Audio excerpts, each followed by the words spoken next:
Good morning बच्चों। आज हम पाठ 5 परमात्मा के नाम करेंगे। ये आपकी धर्म शिक्षा की बुक है। अभी तक हम लोग पाठ 4 तक कर चुके हैं। प्रथम पाठ में हमने ईश्वर महिमा पढ़ी थी। द्वितीय पाठ में हमने ईश्वर पढ़ा। तृतीय पाठ में हमने आर्य पढ़ा और चौथे पाठ में हमने पढ़ा आर्य समाज के पहले 2 नियम। अब हम पाठ 5 परमात्मा के नाम पढ़ेंगे। तो चलो शुरू करते हैं। हम जीवात्मा हैं। जीवात्मा का मतलब होता है लिविंग बीइंग। हम जीवात्मा हैं, अनेक हैं। परमात्मा हमारा स्वामी है, एक है। और परमात्मा जिन्होंने हमें बनाया है, ईश्वर, वो एक ही हैं। और हम लोग जीवात्मा हैं। हम लोग बहुत सारे हैं। तुम देखते हो बहुत सारे मनुष्य, जानवर, पेड़ पौधे, जितने भी जीवात्मा हैं, जितने भी लिविंग बीइंग हैं, बहुत सारे हैं। वह परम प्रभु है, उसके अनंत गुण हैं। अनंत गुण होने से उसके अनंत नाम हैं। और वो हमारे प्रभु हैं, हमारे ईश्वर हैं। और उनके गुण अनंत है। अनंत का अर्थ है जिसका कोई अंत ना हो। और उनका हर गुण के अनुसार उनका एक नाम है, इसलिए उनका नाम भी अनंत हो गया।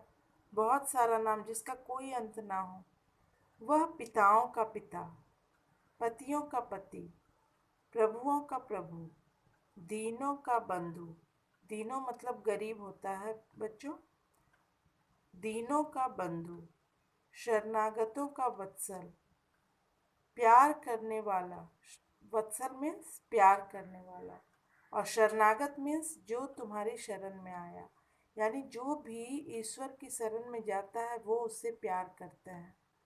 और आत्माओं में सर्वश्रेष्ठ है। अतः वह परम पिता, परम पति, परम प्रभु, दीन बंधु, शरणागत वत्सल परमात्मा है। तुम यहाँ देख सकते हो कि हर गुण के अनुसार उनका एक नाम है। पिताओं का पिता, तो उसके अनुसार उनका नाम परम पिता पड़ गया। पतियों का पति, उसके अनुसार परम पति पड़ गया। फिर प्रभुओं का प्रभु, उसके अनुसार उनका नाम परम प्रभु रखा गया। दीनों का बंधु, दीन बंधु। शरणागतों का वत्सल, शरणागत वत्सल। और आत्माओं में सर्वश्रेष्ठ परमात्मा। सबका शासक होने से वह ईश्वर और सर्वेश्वर है। और चूंकि वो हम लोग सभी पर राज करते हैं। राज करने का मतलब है, तुम जानते हो कि राजा और प्रजा कैसे होते हैं। राजा जो है उन्हीं के अनुसार सब कुछ चलता है। ईश्वर भी उसी के समान है। उनके अनुसार ही इस धरती पर कुछ भी होता है। इसीलिए वो सबके ईश्वर हैं। योगी जन उनमें रमन करते हैं, रमते हैं, अतः वह राम है। और जो योगी जन होते हैं, जो साधु जन होते हैं, वो क्या करते हैं, उनमें रमते रहते हैं, यानी उन्हीं का ध्यान करते रहते हैं। और इसी कारण से, इसी गुण के कारण उनका नाम राम पड़ा। परमात्मा स्वयं है, उसे किसी ने नहीं बनाया, अतः स्वयंभू है। परमात्मा क्या है, स्वयं है, यानी कि वो खुद उत्पन्न हुए हैं।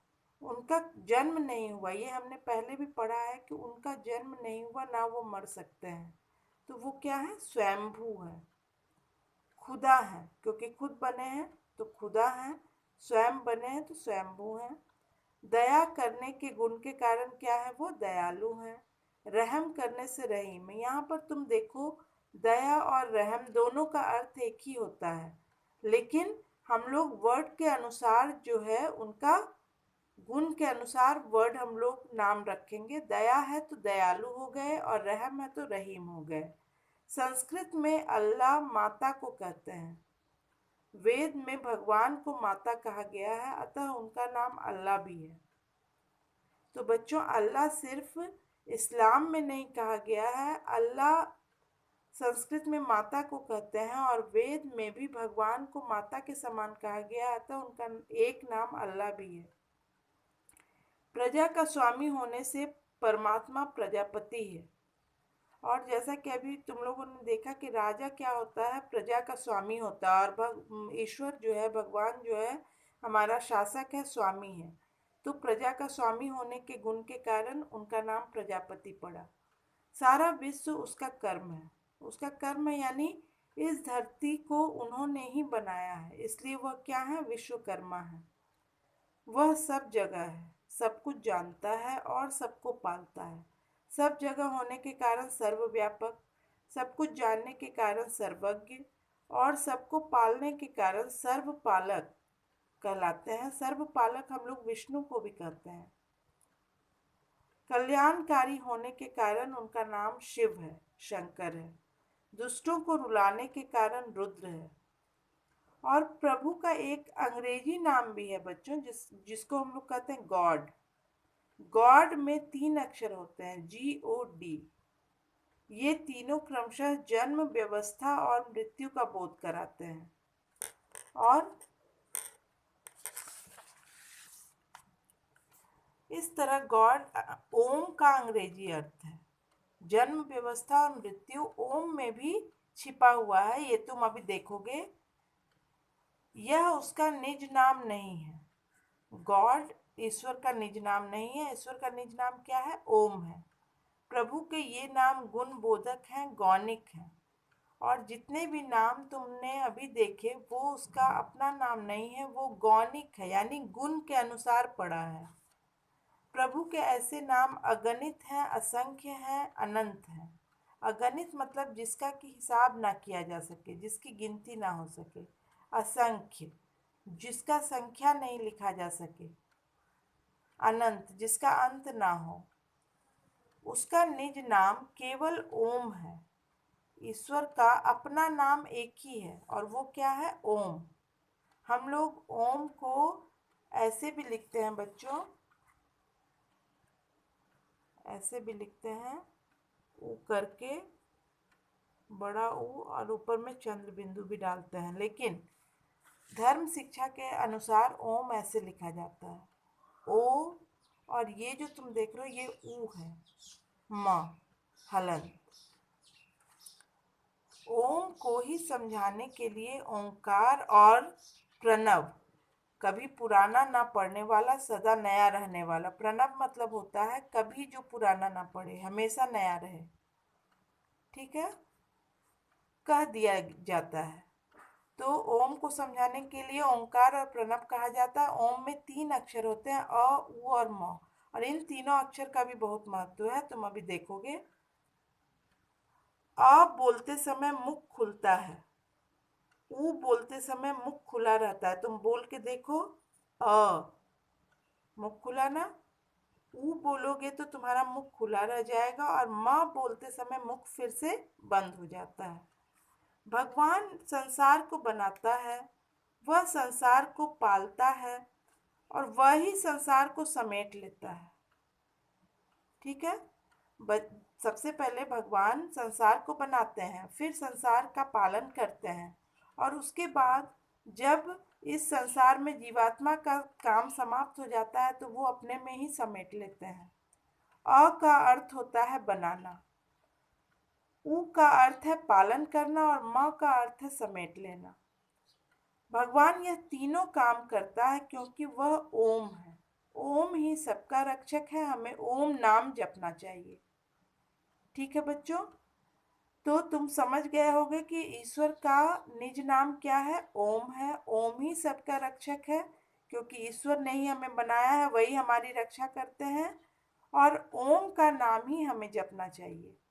और ओम, अ, उ, म 3 अक्षरों से बना है, जिसको हम लोग सब मिला दें तो ओम बन जाता है।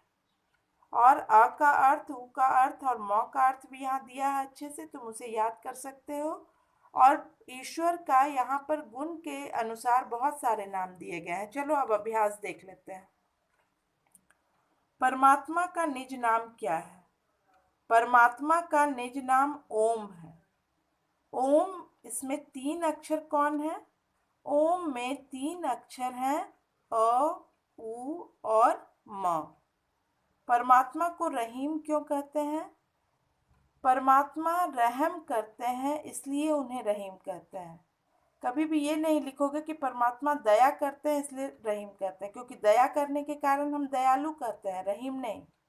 तो परमात्मा को रहम करने के कारण रहीम कहते हैं। परमात्मा के 5 गौणिक नाम बताओ। 5 गौणिक मतलब गुण के अनुसार कोई भी नाम तुम लिख सकते हो। दयालु, रहीम, विश्वकर्मा, सृष्टिकर्ता, सर्वज्ञ, सर्वव्यापक। ठीक है बच्चों। अ उ म के अर्थ बताओ।